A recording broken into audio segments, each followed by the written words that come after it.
সূরা পড়া সেখানে উপস্থিত হবেন। দয়া করে বলবেন, স্বামী তার স্ত্রীর স্তনের দুধ পান করতে পারবে কি না? এই কথা জিজ্ঞাসা করার আপনার কি প্রয়োজন? স্বামী যদি তার স্ত্রীর দুধ পান করে তাহলে স্ত্রী হারাম হবে না, এতে বিবাহের কোনো সম্পর্কের ক্ষতি হয় না।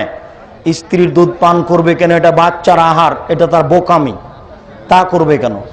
এরকম বোকামি কাজ করতে যাবে কেন? এই প্রশ্ন সুন্দর নয়।